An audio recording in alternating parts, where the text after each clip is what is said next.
Everybody's already voted. I've already voted. Don't tell us who. Don Nelson. Don Nelson. He's a writing candidate. Today, dirty plays. Sherman. Dirty.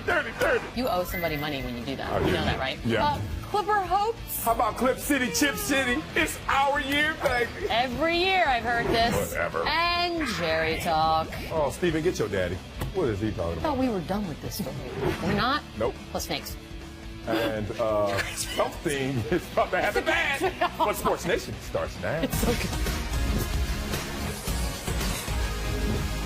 Sports Nation is presented by Toyota. Welcome to Sports Nation. Every day we read a tease to you, and every day I think, maybe I'd watch this show. But today, that last video that we're going to do at the end of the show is my favorite thing in a really That's what I'm hearing. time. You guys are pumped for this. You are the only one who hasn't seen this. I am so excited to just watch this in real time. I hope you brought, like, Kleenex and you're going to be just a mess. But anyways, Beadle, Marcellus, and that, of course, is my goalie junior. And we have to start with Richard Move. Get it? Last night, Richard Sherman jumped offside and just kept running right through the leg of Bills kicker Dan Carpenter. Now, no penalty was called for unnecessary roughness, which surprised almost everyone except Richard Sherman. Take a listen. I want to block the kick. I'm not going to let him make a kick. So when it called offsides, I'm not going to let him have a free play. So that's not how I played. They didn't blow the whistle, so I played until the whistle was blown. Now, they seem to think that it was intentional, that it was a dirty play. Was it? I went straight for the ball. I didn't go for the kicker. I slid for the ball. He should have not kicked it. Ridiculous. Absolutely ridiculous. He was offsides, then dove at our kicker's leg while he's in motion. Yeah, it's a dirty play.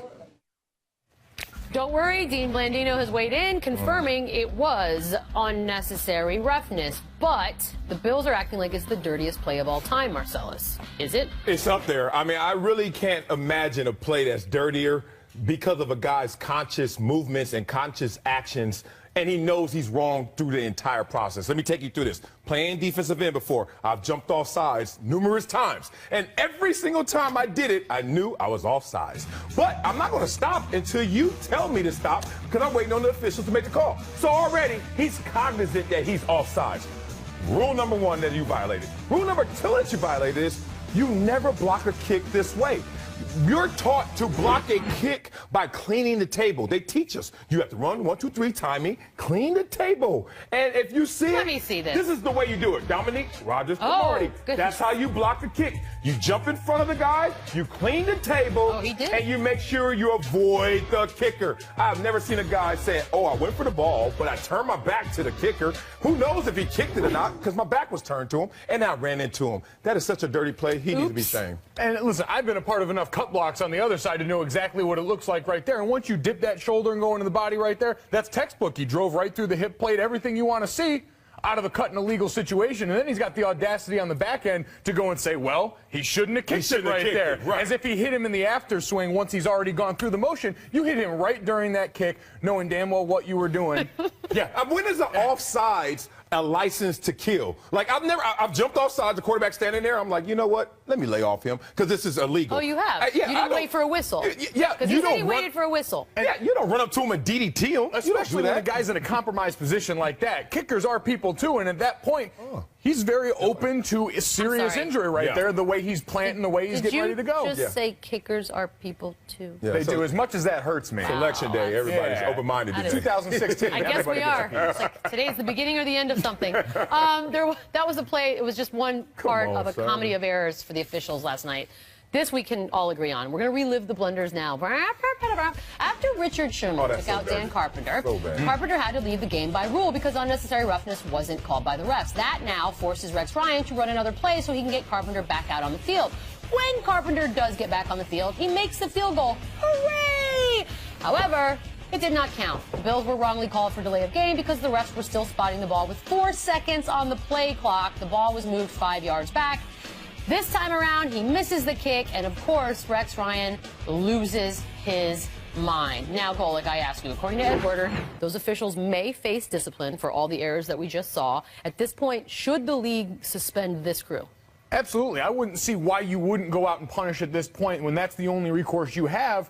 to show them that they did something wrong. Let's go back to Marcellus' example. If a defensive lineman were to jump off sides, go unabated to the quarterback, and still lay a hit on him, they'd be fined or had some sort of penalty laid down on them, and that always falls under the umbrella of player safety. In this instance, those refs didn't protect that kicker from that situation right there, and they should be held accountable for it. Yeah, I mean, they doubled down on being dumb because the unnecessary roughness was, okay, you see a guy jump off sides and you're like, whoa. And then you let him rough the kicker, whoa. And then you come back and double down on it by spotting a ball, giving a perception that you still have 25 seconds left on the clock. With 3 seconds to go, that's insane right there because now you're penalizing this team, which they missed the kick, I get it, but the delay of game obviously affected them missing the kick because he made the one before that. So all of that said, the only penalty that will matter to them is a suspension, and they're warranted. All right, fair enough. By the way, at least we had an interesting Monday night game. It was very good. I want to see the ratings for that one. Me too. Yeah, in addition to all the bad officiating, we still have a little Richard Sherman, Rex Ryan fun because they get into a little exchange. Sherman at this point stares down Rex Ryan. In response, Ryan jaws back at Sherman. After the game, coach was asked about their interaction. Here's what he had to say. Well, no, he's mean mugging like he's doing and, you know, whatever. And then he's over on the sideline basically taunting us. And so I had some words. I mean, I think I said that, you know, you're too good a player to act like an Well, according to that logic, any issue with the fact that these two guys got into it? No, not at all. I actually give 1 point to Rex and 1 point to Sherman in this battle right here. Look, when you talk about the mental warfare, psychological warfare that goes on between the four quarters, things like this, I think, are necessary. I think things like this, when a player looks up to a coach, usually we show reverence. You see a coach on the other side, you're like, oh, hey, coach. Or sometimes you even bow to him. It's like, what the hell? He's another human being. I like the fact that he's not showing reverence because I don't like your team, so I don't like you, coach. But then I like coach saying, oh, you don't like my boys? Oh, you want to treat Dan Carpenter like that? Guess what I got for you? What's up, big dog? And they stare it out. I like that kind of warfare going on between player and coach. It's rare you see. Such dudes. Oh, I'm all about it. And listen, Richard Sherman getting a little Gary Bertier on out there, having his moment out there on the field. The only problem I have with this altercation is Rex after the fact. Yeah. You know that's not what you said to that man out there on that field. Old Rex wouldn't have held back in that press conference. You don't think he said that? There's no that. You think that team he said response? $$. I mean, he kind of gave you something. I know, but his logic is a little bit messed up as well because he's saying he's too good a player to act like that.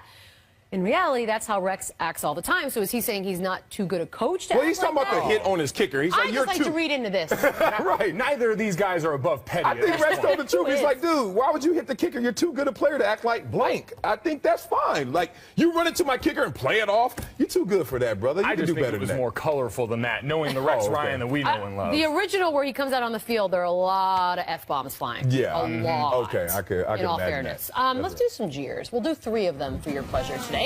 And our first cheer will be for a gentleman by the name of Tim Frazier. Uh-oh. Not going to go well for Tim. Will not. Timmy Frazier. No. Timmy Frazier. Well, that's not how you win games. Are they still winless? Yes, they are. I feel so... That's how you go. You guys, we got to rescue Anthony Davis. Yeah, we need a, we got to get, somebody serious help there. Get him out of there. Marco Beadle.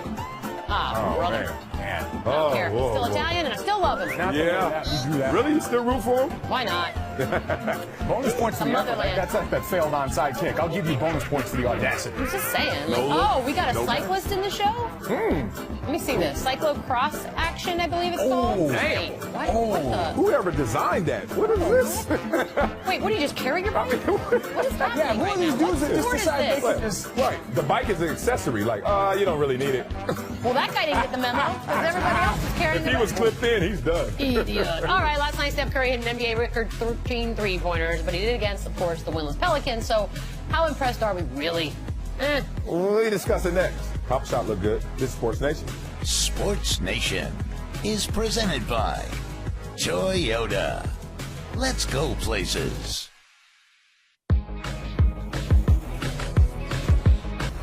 The key thing that I want to emphasize is that we probably are never going to have this totally sorted out. We're going to play it by ear, play it as it comes. We can do that. And to do it really right for the advantage of the team, which we deserve, he's really got to be ready to go at the top of his game. Okay, so that's Jerry Jones talking again about the current quarterback situation that all of us seem to have figured out by now, but he's still going to play it by ear. Yeah, we're worried, right? If you're a Cowboys fan, you're worried? You're very worried. This reminds me, you guys remember those dog memes where they're doing human things? I have no idea what I'm doing. That's Jerry Jones right now. Jerry Jones is that dog. And you've had how many weeks so far this season to come up with a plan and figure things out based on what you've seen so far, knowing the timeline? You have more information in that building than any of us could possibly have. And you still don't know what's going on here. Cowboys fans, hit the panic switch. The only way you can screw that season up, because I don't think there's a wrong answer here, unless you go down this road where all of a sudden you're ambivalent about it and you're not really sure what exactly you're going to do. That's how you screw this thing up. Well, I don't think he's messing this up. I think he's being genius in how he's playing it right now. And let me tell you. Do you know what that word means? Yes, I do. I don't think you do. I've worked with the man before, and he was a genius at giving me that money. I want to thank you again, once again, Jerry. Let's say this. This is the way you play it, because you're trying to protect what you really want to do, which is put in the young, cheaper talent right now. But you know what you want to do? Incentivize him to go out there and save the PR of doing Tony Romo the wrong way. So how do you do that?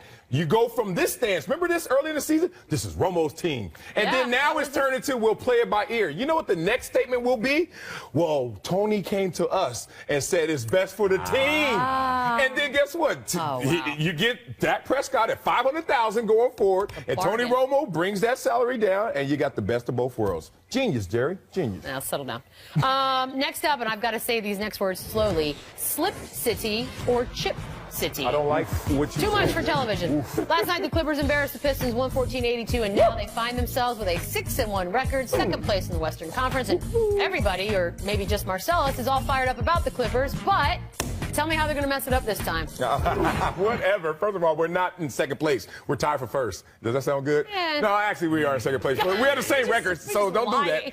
You know what's interesting about this team this year? And I told you, the last 3 years I've been saying Clip City, Chip City. Yep. And then I went up to Doc Rivers and the other coaches. I said, this is our year, right? And they looked at me and they said, security, calm down a little bit. We didn't have the depth necessary. We didn't have the three positions solved. But now we have no issues. Our team, top to bottom, 10 deep, is ready to go against anybody out there. And Golden State, if they don't figure this out, and especially defensively in the paint, we will attack them in the middle and beat them up like we did the Spurs by 20 when we played y'all. Remember that? Remember that? Let me point out a chart here that will help me make my argument without having to say much at all. I'd like to point out some of the best starts in your team's history, and then if you look over to the right column, you'll see how those teams fared, how your team fared. That Mo Space wasn't on the team there. By the way, the N/A means they didn't go to the playoffs at all. Oh, here you go. Just want to make sure you understand. Okay, you want to know how we break this curse? Just like the Chicago Cubs did. You want to know how we break this curse? Just like the Cleveland Cavaliers did. This is the year of the curse breakers in sports. Years, then. This is the year of the curse breaker, and the Clippers are next. Yes. Yes. In the best interest of the economy words that gets us to the snake video quicker. Yep. I will say this. I said before the season, I think this is about time for the Clippers to take that step and be involved in this conversation. I'm in on the Clippers if they can avoid. We know injuries have been a problem for them, for key players in the last few years. Some of that internal strife in that building keep Blake from punching anybody that works on the staff. As long as you can avoid any of that stuff in there that would derail that, they've got the talent in place. They've got a good enough team to make a run here. You found out the hard way. I'll bet you whatever you want right now. Oh, let's go. Whatever. Okay, deal. Yep, deal. I want a 1960-something Cadillac. Chef Curry with a shot. Last night, Steph Curry dropped buckets. Looked something like this. Man. He was 13 for 17 from beyond the arc, which set a new NBA single-game record for three-pointers. That being said, he did do it against a winless Pelicans team that is holding Anthony Davis hostage. Now, the question was, are we supposed to be impressed by this? The only reason I'm going to say no is because we just watched him give up his streak. What was it, 157 straight games with a three? Yeah. Gave it up against the Lakers, which means now you're starting right back at 1. And so I'm just not impressed. I'm not impressed, but they don't impress me anymore. Maybe I'm ignorant. Maybe I'm an idiot. I'll take all of it. This, for some reason, I don't care. That is so impressive to be that professional. Is it? To answer your own challenge, to make sure that you respond to the moment. Against a team that, God bless them, cannot get anything right. But Steph Curry's been on this tear for the last 2 years now, doing things we've never seen, and I had to look up. I couldn't believe he didn't already have this record. So for him to now finally make it shows you that he's found another extra gear. We were questioning that already in this early portion of the season right now, I'm absolutely impressed. These guys are all still drawing paychecks, too. They may be the Pelicans, but they're still paid professionals out there guarding him Exactly. on defense. And that's a relationship between you and the rim. It doesn't matter who your opponent is. Can you make 13 3-pointers? I don't care if your little kids are out there. That's a difficult I think feat. something happened for me inside when he lost the streak over the weekend. I'm the millennial here. I'm supposed to be the jaded one. Yeah. What are you talking about? I'm old. Of course I'm going to be the jaded one. Well, I think it's impressive. You're supposed to have hope. It's impressive. Cynicism up here is really... It's pretty bad. He restarted greatness instead of just continued greatness. That's impressive. Started back at 1. We'll be right back. But first, Coach Bob was asked by reporters if he still keeps in touch with one Tim Duncan, and here he is. Oh, sure. Yeah, we're like in love. We text all the time. Do you use emojis? Do you use those emojis when you text? Only the ones where you blow kisses.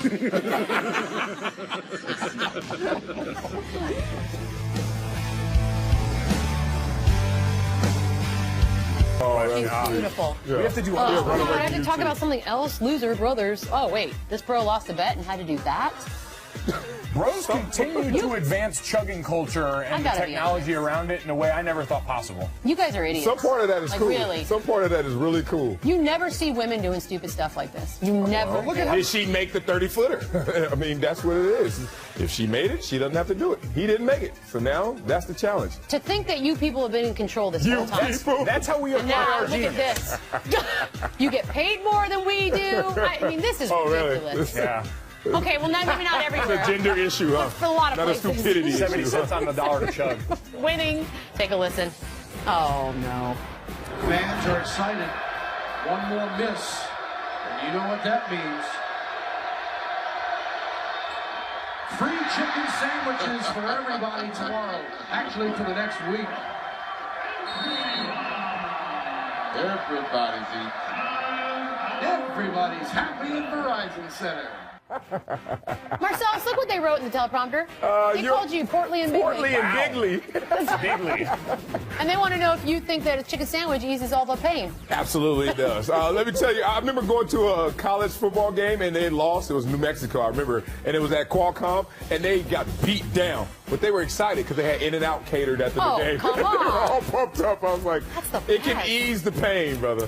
Listen, we're all going to forget the outcome of that last World Series. What we're not going to forget are the free tacos coming our way. Amen, brother. There it is. I couldn't say it better myself. There it is. Winner, Randy Moss, who made an impressive one-handed salmon catch last night up in Seattle, of course.